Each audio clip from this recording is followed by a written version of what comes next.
¿Alguna vez han deseado ir más allá de la superficie y desentrañar los profundos tesoros de la palabra de Dios? En un mundo lleno de información y ruidos, la Biblia se alza como nuestra única fuente inmutable de verdad, dirección y esperanza. En el Politécnico Mageneum, creemos que es fundamental interiorizarla como autoridad suprema. Este módulo les guiará en el estudio inductivo de la Biblia, una metodología poderosa para observar, interpretar y aplicar las Escrituras. Aprenderán a ver el texto por sí mismo, a desentrañar su significado original y a vivir sus verdades de forma transformadora. Queremos que la palabra les equipe, enteramente preparados para toda buena obra. No es solo teoría, es una habilidad práctica que les permitirá comunicar el mensaje bíblico de forma clara y relevante, impactando comunidades e instituciones. Los capacitaremos para discernir la guía del Espíritu Santo y aplicar los principios del reino. Prepárense para un viaje que transformará su mente, su corazón y su ministerio. El estudio inductivo de la Biblia les espera.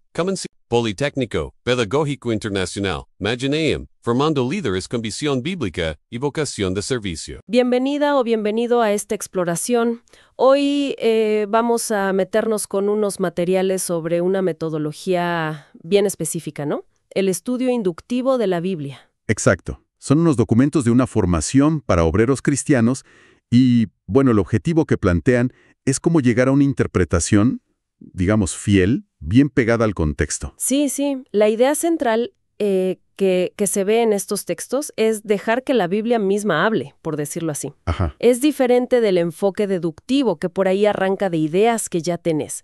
Este método, el inductivo, empieza con mirar muy de cerca el texto. Observar. Entiendo. Y recién después de eso, pasar a interpretar qué significaba en su momento y, al final, ver cómo aplicarlo hoy. Clarísimo. Y estos materiales lo dividen en 3 fases, ¿no? Que son clave. Observación, interpretación y aplicación. ¿Qué te parece si desglosamos un poquito cada una, según lo que dicen? Dale, perfecto. Empecemos por la observación. Dale. La describen como la base, ¿no? Como que sin eso no se puede construir nada. La comparan con ser un detective juntando pistas. Tal cual. Es eso. Implica leer, releer el pasaje, hasta que realmente captes qué dice. Ni más ni menos. Sin agregarle cosas de uno. Exacto. Y dan como técnicas, ¿viste? Leer varias veces, quizás en distintas traducciones y ayuda, fijarse qué palabras se repiten, notar si es una historia, poesía, una carta, la estructura. Y las preguntas clave, ¿no? Las famosas. Esas mismas. El quién, qué, dónde, cuándo, por qué, cómo. Y una que suman que es interesante. ¿Y entonces qué? O sea, ¿cuál es la consecuencia o lo que sigue? Mira vos. También hablan del contexto ahí, ya en la observación. Sí, del contexto inmediato, lo que está antes y después del pasaje. Y un poco el contexto más amplio del libro. Es parte de observar bien. Es interesante cómo recalcan la paciencia, la diligencia en esto.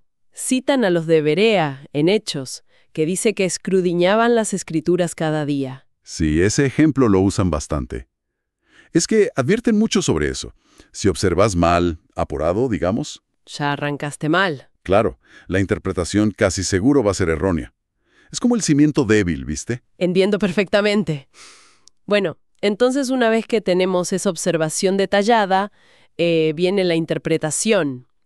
Ahí la pregunta cambia, ¿no? Ya no es ¿qué dice?, sino ¿qué quiso decir? Exactamente. El foco es descubrir la intención original del autor humano y, desde la perspectiva de ellos, también la intención divina para la gente que lo recibió originalmente. Y acá es donde entra fuerte el tema del contexto. Totalmente. El lema que repiten es «El contexto es rey». Y detallan, ¿no? El contexto literario, o sea, qué tipo de escrito es, en qué parte del libro está. El histórico-cultural.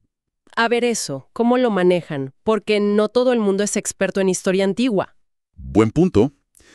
No es que te pidan ser un erudito, pero sí enfatizan usar buenas herramientas. Comentarios, diccionarios bíblicos, este tipo de recursos que te ayudan a entender quién escribió, a quién, en qué circunstancias. Claro, fuentes confiables. Exacto. Y también el contexto teológico. ¿Cómo encaja esa partecita en el gran mensaje de la Biblia? Advierten también sobre, no tomar literal lo que es lenguaje figurado, y siempre buscar el propósito del autor ahí. Y mencionan al Espíritu Santo en esta parte, ¿verdad? Sí, pero aclaran algo importante.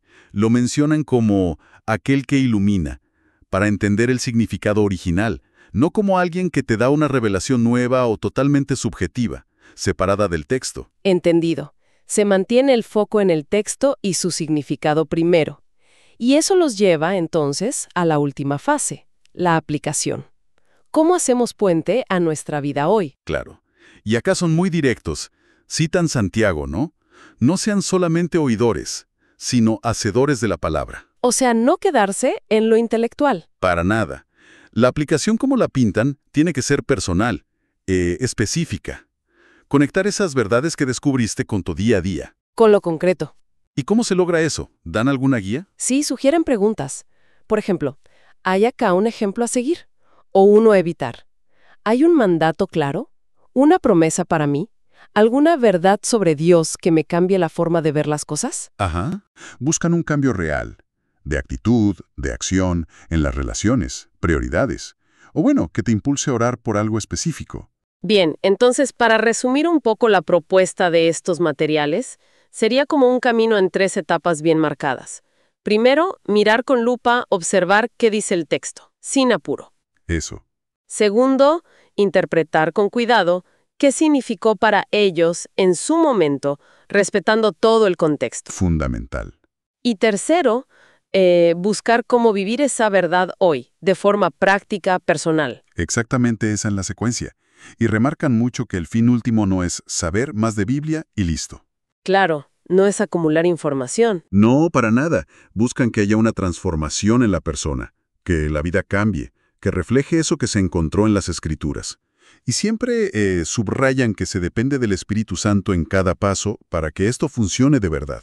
Me queda picando una idea que surge de esto último, del énfasis en la aplicación tan personal y específica. A ver, Si la idea es que cada verdad lleve a una respuesta concreta, ¿cuál podría ser esa pequeña acción o ese cambio de perspectiva, por mínimo que sea, que uno podría sacar de algo que leyó u observó hoy y que pueda, no sé, cambiar una decisión o una charla en las próximas horas? buena pregunta para quedarse pensando, ¿no? Algo chiquito pero intencional. Exacto. Algo para reflexionar.